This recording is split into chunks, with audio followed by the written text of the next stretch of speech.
El viento aullaba por el cañón chiapaneco, un chillido agudo que penetraba las rendijas del fuselaje de metal. Cada ráfaga de la tormenta tropical azotaba el helicóptero militar caído, haciendo que el armatoste de acero vibrara bajo ellos, como si el gigante muerto intentara levantarse. Dentro de la cabina del piloto, el aire estaba helado y olía a moho, metal oxidado y 30 años de descomposición de la selva. Julia González ajustó la cobija delgada y húmeda sobre su hija. Ana Sáenz, la niña, de 5 años, temblaba con violencia, la piel pálida ardiendo en fiebre. «Todo está bien, mija», susurró Julia, aunque su propia voz temblaba.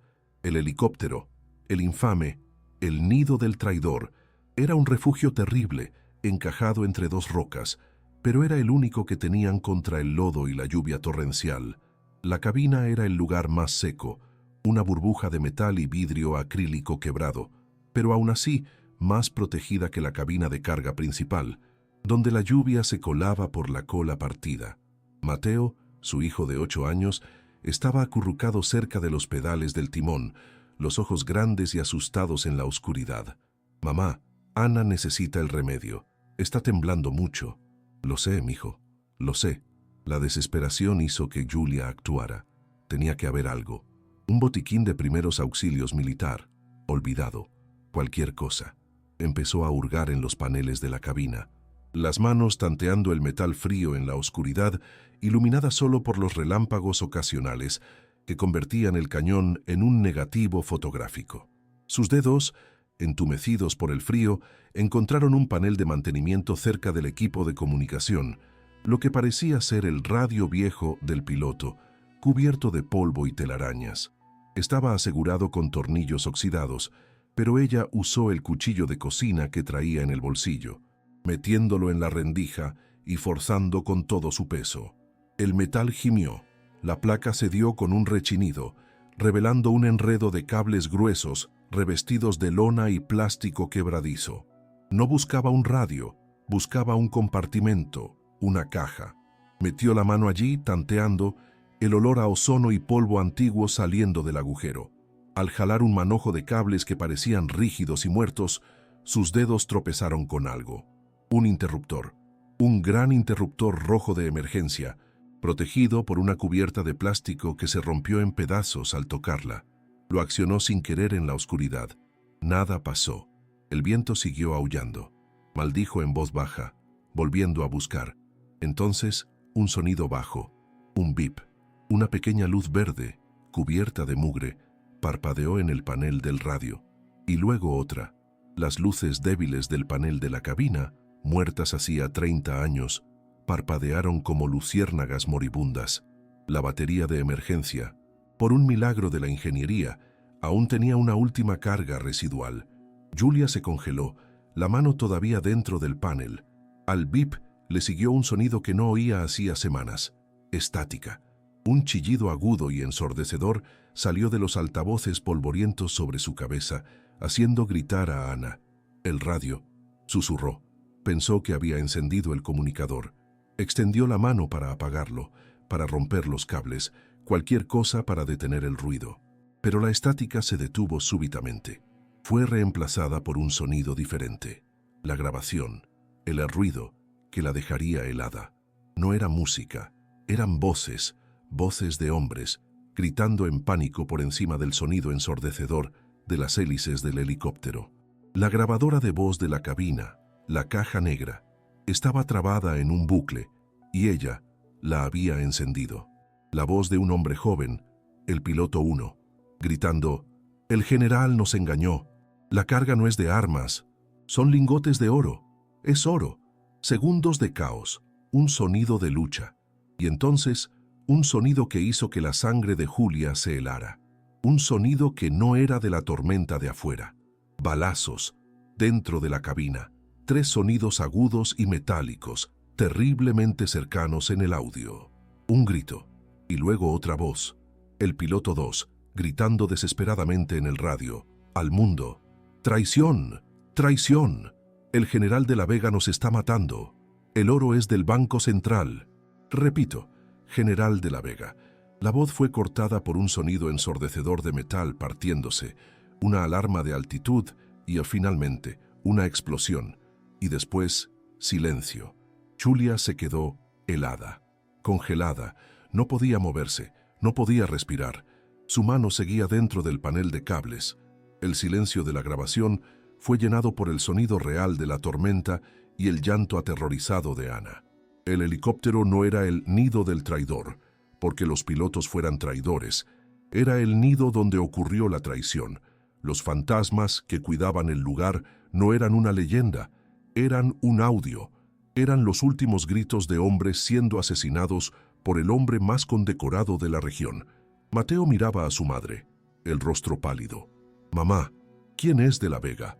«Es el senador, general retirado, senador Ramiro de la Vega, el héroe de guerra, el padre de la región, el hombre que Julia ahora entendía era la razón por la cual su pensión militar había sido cortada, el hombre que la había empujado a este cañón. Antes de que descubramos qué hará este general cuando sepa que la caja negra de su mayor crimen ha sido activada, cuéntanos en los comentarios, ¿crees que los muertos pueden hablar incluso después de 30 años? Para entender por qué Julia González estaba dispuesta a arriesgar la vida de sus hijos en un helicóptero embrujado, necesitamos retroceder apenas unos días, al momento en que fue echada a la tormenta. Apenas un año antes, Julia González todavía creía en el sistema. Su mundo, aunque solitario, estaba definido por el orden y la rutina de la pequeña villa militar donde vivía. El padre de sus hijos, Dario, un soldado de la unidad del general de la Vega, la había abandonado, partiendo a una misión especial, de la que nunca regresó. Pero había dejado algo, la pensión militar. Era poco, pero junto con lo que ganaba lavando y planchando los uniformes almidonados de los otros soldados, era suficiente. Suficiente para pagar el alquiler del pequeño cuarto que tenía en la trastienda de la casa de un sargento retirado. Suficiente para comprar arroz, frijoles y, lo más importante, medicinas para el asma de Mateo. La vida era una lucha silenciosa, marcada por la humillación velada de las otras esposas oficiales, que la veían como la abandonada, un recordatorio vivo de que la lealtad militar rara vez se extendía a las mujeres que los soldados dejaban atrás. Julia soportaba las miradas de lástima y desprecio con una dignidad de acero. Mantenía a sus hijos impecables, los uniformes escolares remendados, pero limpios. Recordaba noches en que Dario todavía estaba allí, riendo, prometiéndole el mundo, diciéndole que su comandante, el general de la Vega, era un dios que cuidaba de sus hombres. La ironía ahora era un sabor amargo en su boca. La caída comenzó abruptamente, con una carta oficial. Su pensión militar, la única línea que la separaba de la miseria absoluta, fue cortada. La razón oficial era vaga, irregularidades administrativas en el registro de servicio de Dario. Julia sabía que era mentira. Dario había servido por 12 años.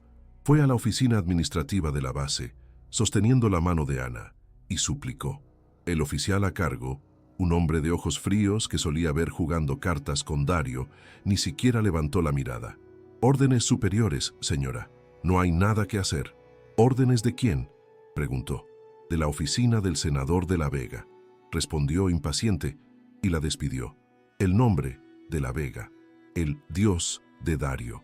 ¿Por qué un senador condecorado se preocuparía por cortar la pensión miserable de la madre soltera de uno de sus soldados desaparecidos? La pregunta era un nudo frío de miedo en su estómago. La rabia vino después, una sospecha sombría de que Dario no solo había desaparecido, había sido silenciado, y ahora ella estaba siendo silenciada financieramente. El corte de la pensión no fue un acto burocrático, fue una advertencia. Sin la pensión, ya no podía pagar el alquiler. Y el sargento retirado, su casero, era un hombre que idolatraba al general de la Vega. La espiral económica fue inmediata. Sin la pensión y con su trabajo de la bandera disminuyendo, las otras esposas, oliendo la desgracia oficial, dejaron de darle uniformes. Se quedó sin dinero en 2 semanas. Fue cuando Ana enfermó.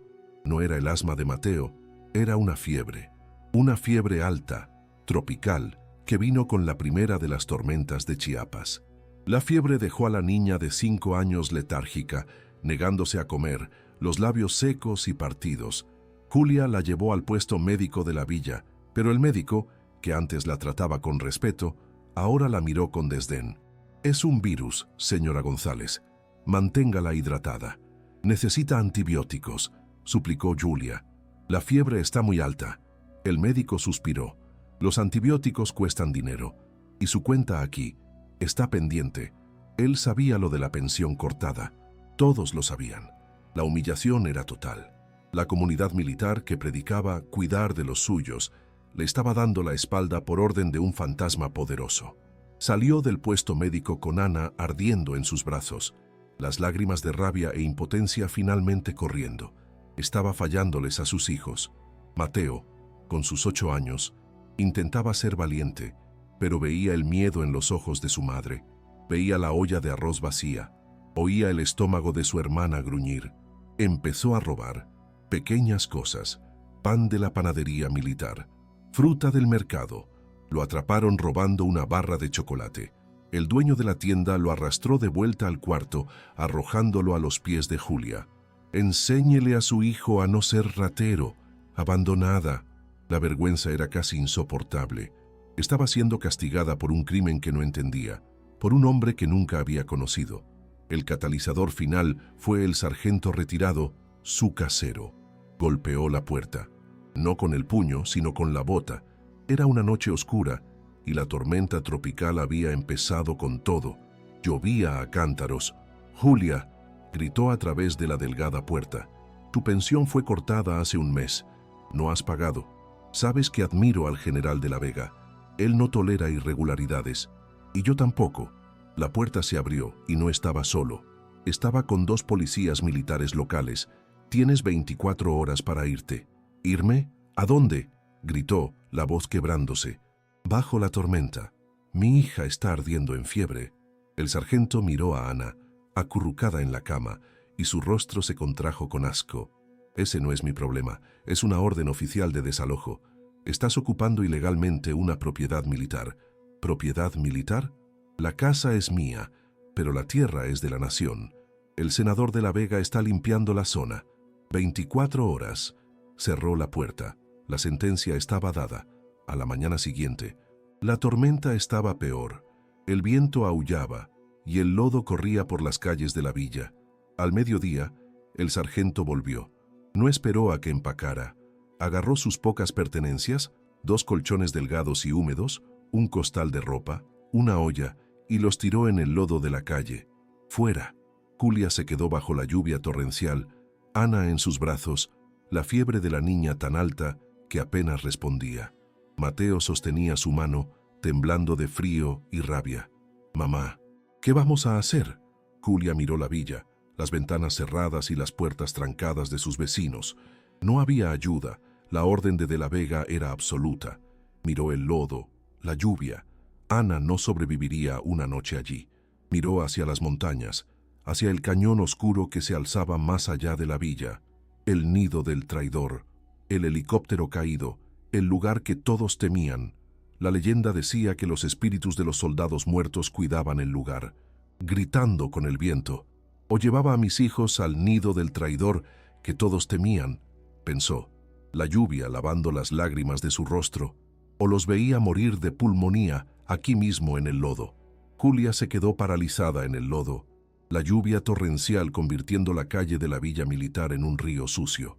El sargento retirado cerró la puerta con un golpe final, el sonido de la tranca girando retumbando más fuerte que el trueno.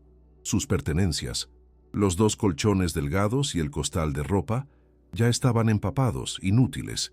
La humillación era completa, pero no fue la humillación lo que la hizo moverse. Fue el temblor. Ana, de 5 años, en sus brazos, no solo estaba mojada, temblaba con una violencia que no venía del frío. La fiebre estaba ganando. El cuerpo pequeño ardía y se helaba al mismo tiempo. Julia miró el rostro de su hija, pálido y con los labios amoratados bajo la luz fría de los relámpagos, y entendió que el desalojo no era una sentencia de calle, era una sentencia de muerte. Mateo, de 8 años, le agarró la mano, el rostro pequeño y duro, con una rabia que no entendía. «Mamá, vamos a patear la puerta». Vamos a volver a entrar. No, mijo, dijo Julia, la voz ronca. Esa no es nuestra casa. Miró hacia la villa, hacia las ventanas donde sabía que sus vecinos, las otras familias de soldados, estaban observando, con miedo de ayudar, con miedo de atraer la ira del general de la Vega. Eran prisioneros, igual que ella. No había ayuda allí. Levantó la mirada más allá de la villa, hacia las montañas oscuras de Chiapas que se alzaban como una pared contra la tormenta, y allí, en algún lugar del cañón, estaba el único techo que la orden del general no podía reclamar, el nido del traidor, el helicóptero Huey caído, que los niños usaban en sus historias de espantos, el lugar al que su propio marido, Dario, le había dicho que nunca se acercara, con un miedo extraño en sus ojos. La historia oficial decía que los pilotos eran traidores, trabajando para el cártel, y que sus espíritus culpables aún cuidaban los restos. Pero ahora, con Ana empezando a tener espasmos febriles en sus brazos, Julia no tenía miedo de los espantos. Tenía miedo de los médicos pagados, de los caseros crueles y de los generales poderosos. Los muertos no podían lastimarla más de lo que los vivos ya lo habían hecho. La decisión se tomó en el silencio entre dos truenos. O llevaba a mis hijos al nido del traidor que todos temían, pensó, el rostro mojado por la lluvia, o los veía morir de pulmonía aquí mismo en el lodo. Dejó los colchones empapados atrás, eran anclas, tomó solo el costal de ropa seca, ahora no tan seca, y la pequeña olla donde cocinaba. Amarró a Ana a su espalda con su rebozo más fuerte, la cabeza febril de la niña balanceándose sobre su hombro. «Agarra mi mano, Mateo, y no la sueltes, pase lo que pase». Le dio la espalda a la villa y empezó a caminar hacia el cañón. La caminata fue una pesadilla de lodo y viento. El sendero hacia el cañón, raramente usado, se transformó instantáneamente en un arroyo resbaladizo. La tormenta tropical estaba en pleno apogeo, arrancando hojas y ramas de los árboles, el viento aullando como un animal herido. Julia no tenía linterna. Caminaba en la oscuridad, guiada solo por los destellos de los relámpagos que iluminaban el sendero lodoso por segundos antes de sumirla de nuevo en la oscuridad total. El lodo succionaba sus guaraches y casi perdió el equilibrio una docena de veces, el peso de Ana desequilibrándola, la mano pequeña de Mateo aferrada a la suya con una fuerza desesperada. «Mamá, no veo», gritó Mateo por encima del viento. «¿A dónde vamos?» «A un lugar seco, mijo. Sigue caminando». Podía oler la selva, el olor espeso a vegetación mojada, tierra y ozono. La subida era empinada, y sus músculos, debilitados por el hambre, ardían. Resbaló y cayó de rodillas, el impacto haciendo que Ana gimiera en su sueño febril. Por un momento, Julia se quedó allí, en el lodo, exhausta, la lluvia golpeando su espalda. Rendirse. Sería tan fácil. Solo acostarse y dejar que la tormenta se los llevara. Pero entonces, la tos de Ana, un sonido débil y burbujeante, la hizo levantarse. Se irguió, el lodo escurriendo, y siguió subiendo.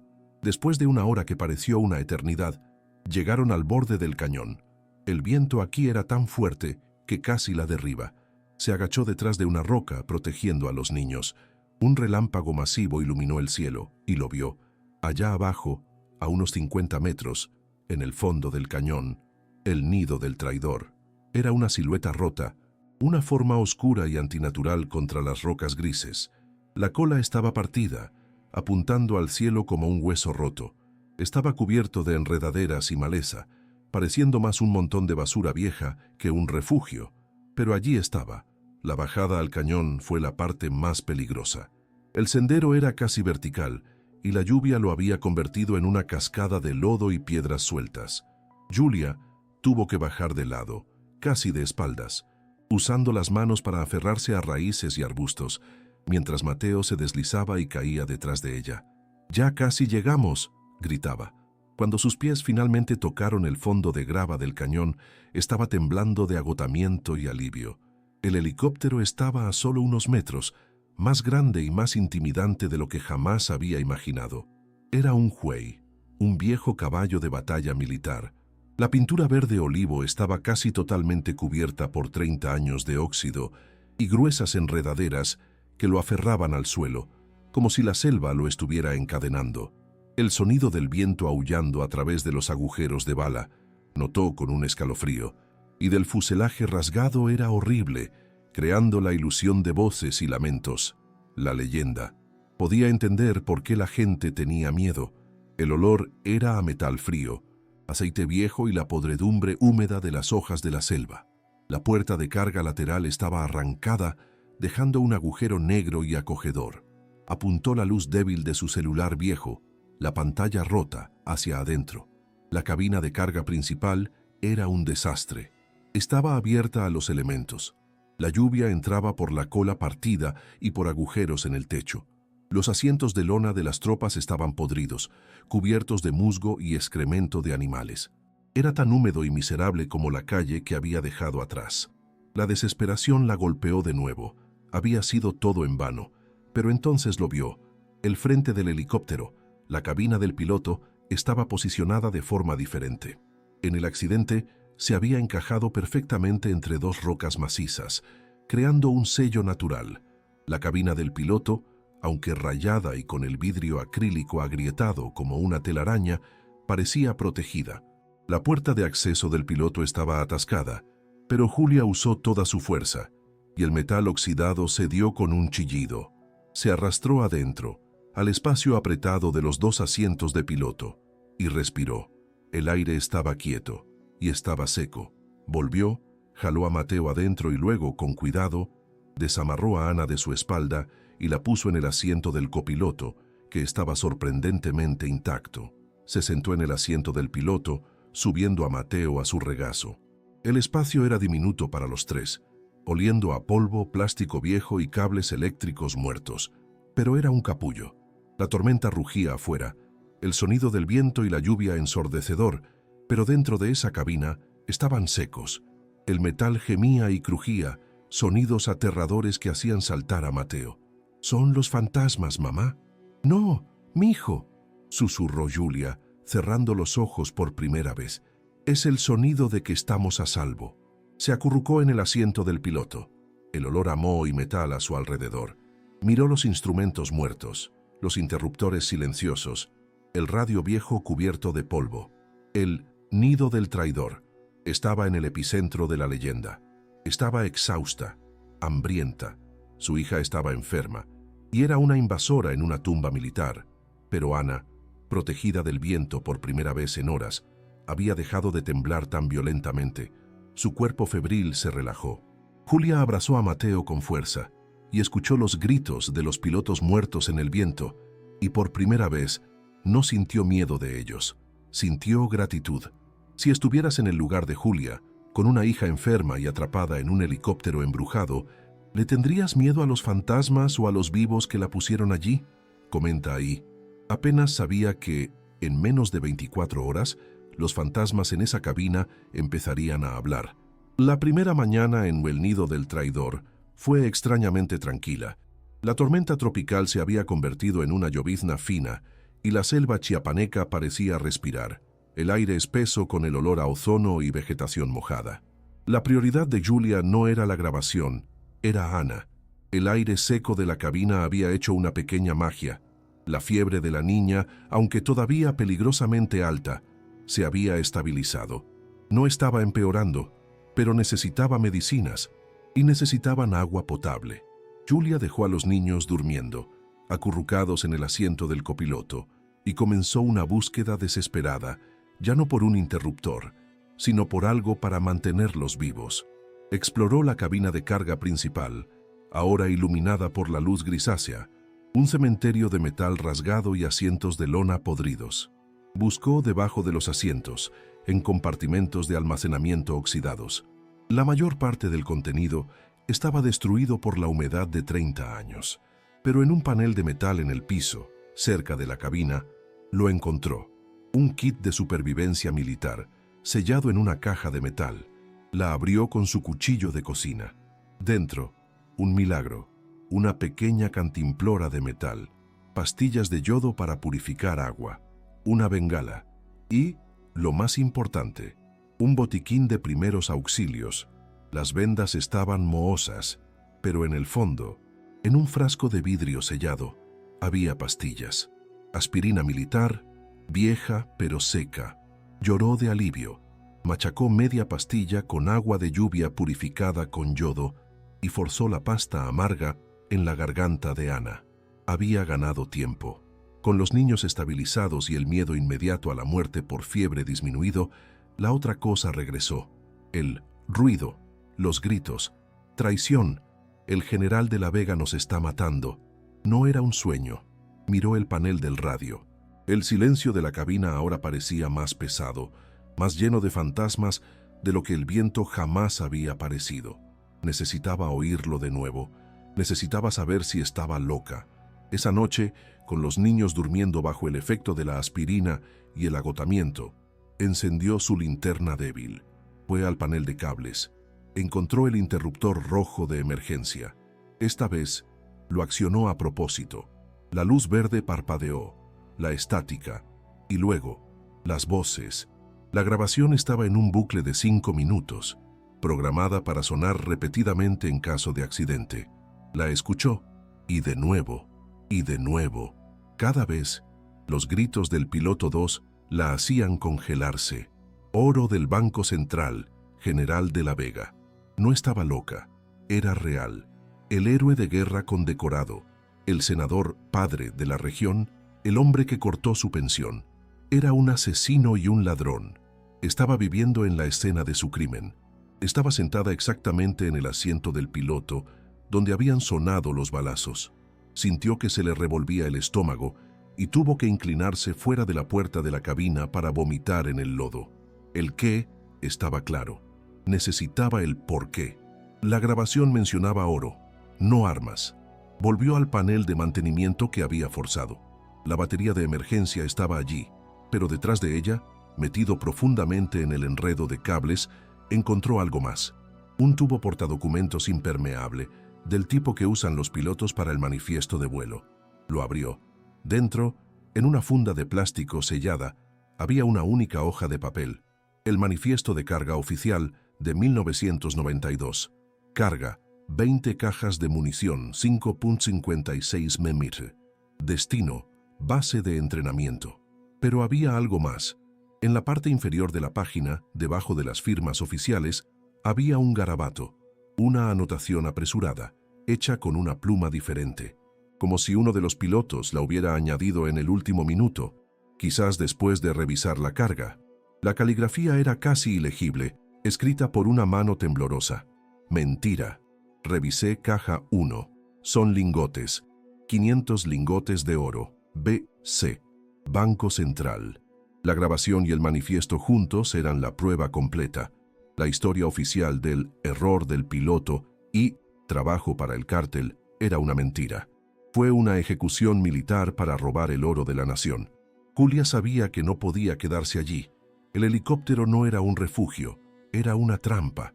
Necesitaba ayuda, necesitaba confirmar lo que sabía. Tomó el manifiesto, lo enrolló y lo escondió en su bota. Dejó la grabación. No podía arriesgarse a moverla. A la mañana siguiente, dejó a los niños durmiendo, encerrados en la cabina, con Mateo de guardia. No le abras a nadie, ni a mí, hasta que silbe nuestra canción. Caminó los kilómetros de vuelta a la villa militar, pero no fue a su antigua casa. Fue a la iglesia. Encontró al padre Alves, un anciano que llevaba 40 años en la parroquia y que había bautizado a Dario, su marido. Lo encontró barriendo la sacristía. «Padre», susurró, la voz ronca de desesperación. «Necesito ayuda. Es sobre Dario y sobre el general». El rostro del padre, arrugado como un pergamino, se convirtió en una máscara de miedo. La jaló hacia adentro, cerrando la puerta de la iglesia con llave. «Julia, ¿qué hiciste? El sargento me dijo que desapareciste». «Estoy en el nido», dijo. El padre se persignó, los ojos desorbitados de horror. «¿Estás loca? Sal de ahí. Ese lugar es el diablo». «Padre, Dario, ¿le dijo algo antes de desaparecer?» El padre dudó mirando el crucifijo en la pared. «Sí», susurró finalmente, la voz temblando. Vino a confesarse, pero no era confesión, era miedo. Dijo que el general de la Vega lo había mandado a limpiar unos archivos viejos y encontró algo, un informe sobre el accidente del 92. Dijo que el informe no tenía sentido, que los pilotos no eran traidores, que de la Vega estaba limpiando viejos desmadres. La primera búsqueda fallida de justicia no fue un fracaso, fue la conexión. Dario tenía miedo, continuó el padre, las manos temblando. Me dijo, si algo me pasa, padre, sepa que fue el general. Le tiene miedo al nido. Y entonces a Dario lo mandaron a esa misión especial y nunca más volvió. Y una semana después, te cortaron la pensión. Julia finalmente entendió. A Dario no lo enviaron a una misión, lo enviaron a la muerte. Fue asesinado, igual que los pilotos, para proteger el mismo secreto. Y le cortaron la pensión para controlarla a ella, para asegurarse de que la viuda abandonada y problemática fuera echada de la villa, lejos de los archivos, lejos de la verdad. Salió de la iglesia, la rabia como un fuego blanco en su pecho, más caliente que la fiebre de Ana. El padre le dio pan y queso, y la bendijo, pero ella sabía que él no podía ayudarla. Estaba sola. Volvió al helicóptero, ya no como una refugiada, sino como una vengadora. El nido ya no era una tumba, era un arsenal. Tenía que encontrar más. Si de la Vega estaba tan obsesionado con limpiar sus rastros, quizás los pilotos habían dejado algo más. Empezó a buscar en la cabina, ya no por aspirina, sino por venganza. Buscó con una intensidad metódica, rasgó el forro de los asientos de los pilotos, abrió cada compartimento de metal en el piso. El diario de vuelo había desaparecido, probablemente tomado por de la Vega 30 años atrás, pero los pilotos, ellos sabían que estaban siendo traicionados. No habrían dejado solo una nota en el manifiesto. Tenía que haber algo personal, algo que de la Vega, en su prisa por escenificar el accidente y robar el oro, no habría encontrado. Miró el panel de instrumentos, el radio roto, y entonces lo vio. Un pequeño compartimento, del tamaño de una guantera, al lado del asiento del copiloto. Un portamapas personal. Metió la mano adentro. Estaba lleno de papeles mohosos, mapas viejos que se deshacían al tocarlos, y en el fondo, una cartera militar de cuero hinchada por la humedad, pero intacta. La abrió. La licencia de piloto del copiloto Ramírez. Una foto desvaída de una mujer y un bebé. Y detrás de la foto, escondida, había otra foto. No era una foto de familia, era una Polaroid. El color estaba desvaído, tirando a amarillo, pero la imagen era clara.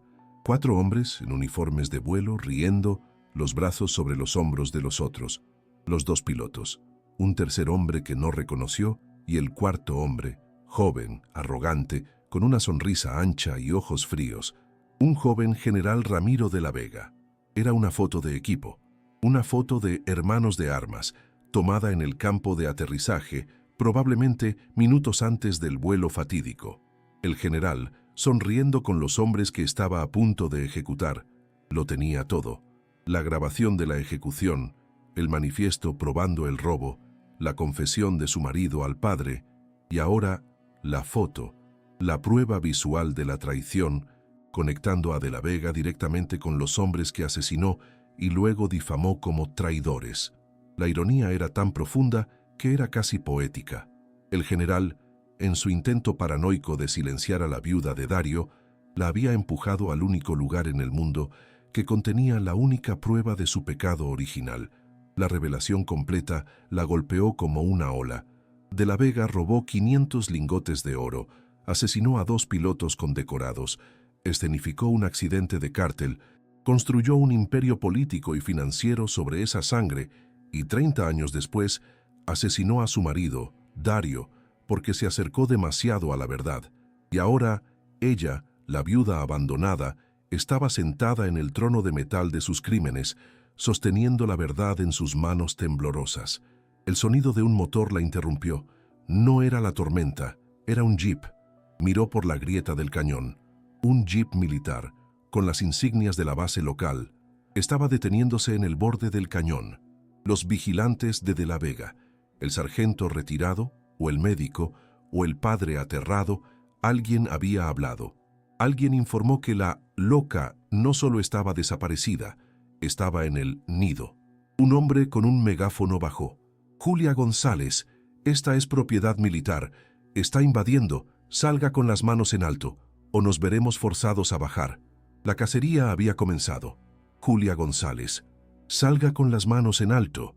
La voz del policía militar, amplificada por el megáfono, retumbó en el cañón, asustando a una bandada de pájaros.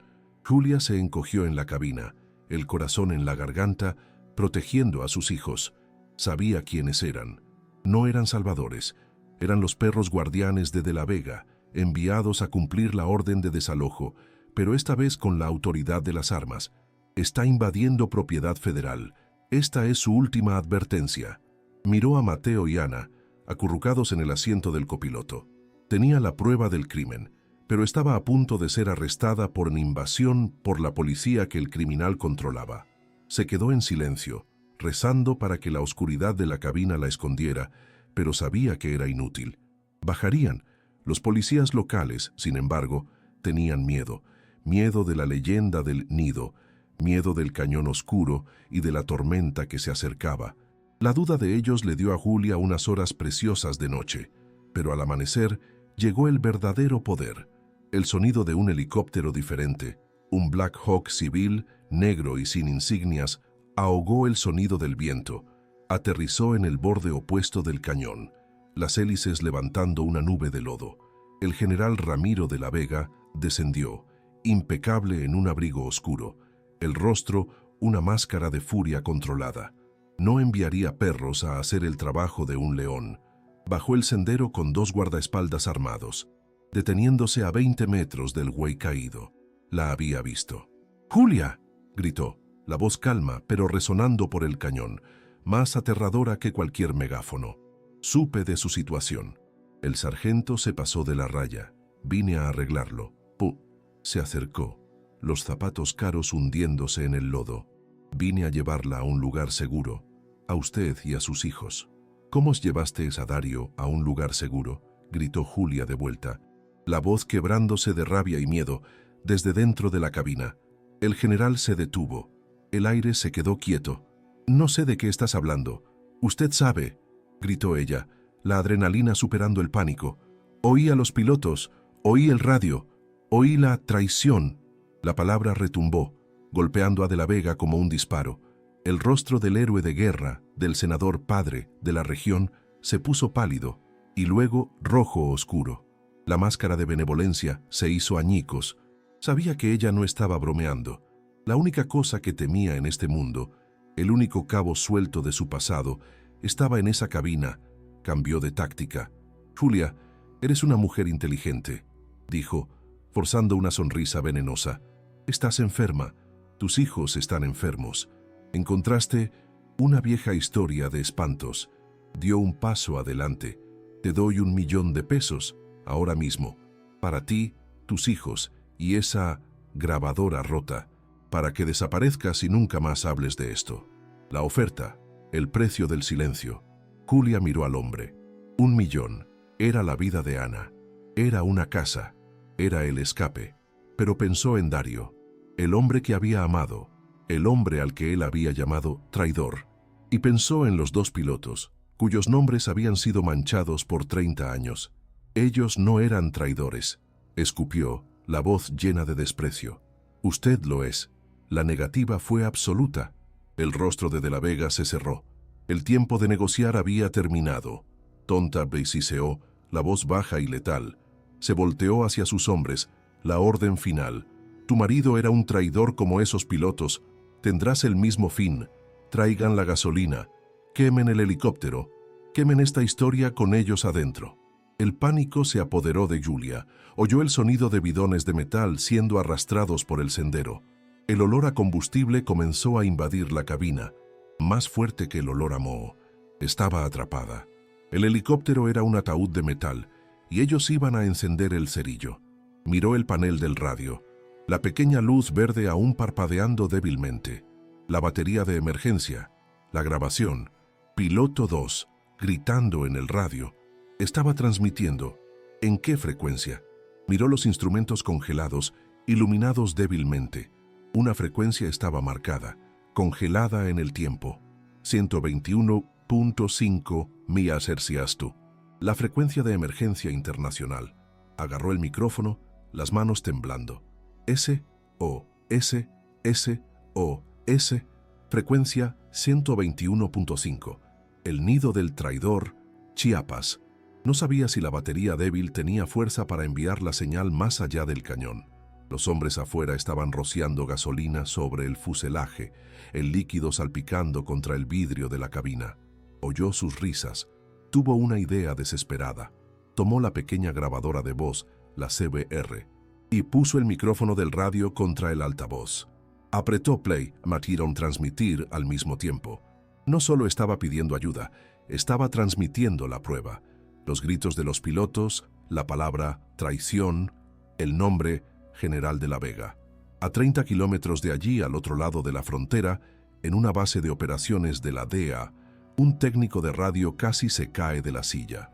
La frecuencia de emergencia internacional, usualmente silenciosa, explotó con una grabación fantasma que mencionaba un nombre que la agencia monitoreaba desde hacía décadas por sospechas de tráfico y corrupción: De la Vega. La DEA siempre había sospechado que el accidente del 92 fue una quema de archivo. En minutos, un helicóptero de respuesta rápida estaba en el aire, no de la policía corrupta de Chiapas, sino de las fuerzas federales mexicanas, alertadas por la DEA, con 2 observadores estadounidenses a bordo, triangulando la débil señal de radio. Llegaron al cañón en el momento exacto en que uno de los hombres de la Vega levantaba una bengala encendida, lista para lanzarla. El sonido del nuevo helicóptero, un Black Hawk federal, rugiendo en el cañón, hizo que los hombres de la Vega se congelaran. Los soldados descendieron a rapel, sus armas apuntando, gritando órdenes. El general, en el borde del cañón, vio cómo su imperio de 30 años se derrumbaba en 30 segundos. El intento de asesinato fue capturado en flagrancia, con la grabación de la traición original aún transmitiéndose como banda sonora. Julia pateó la puerta atascada de la cabina y salió, sosteniendo a sus hijos, la foto Polaroid y el manifiesto en la mano. El ruido del radio viejo se convirtió en la prueba irrefutable en una corte marcial que sacudió a la nación. El senador Ramiro de la Vega fue condenado por traición, asesinato múltiple y el robo de los 500 lingotes de oro del Banco Central. Los pilotos de 1992, cuyos nombres habían sido manchados como traidores, fueron exonerados con honores militares póstumos. Julia González recibió no solo la indemnización federal por la muerte de su marido, Dario, ahora probada como un asesinato ordenado por De la Vega, sino también una recompensa sustancial del gobierno. Y dicen que el helicóptero en el cañón ya no guarda los espíritus de traidores, sino el eco de la verdad, un recordatorio de que el ruido de un radio viejo, incluso silenciado por 30 años, puede ser más fuerte que un ejército. Si esta historia de coraje y justicia venida del pasado te dejó con la piel chinita, deja tu like, suscríbete al canal y comparte y comenta. La verdad no puede ser silenciada. Cada comentario fortalece este mensaje.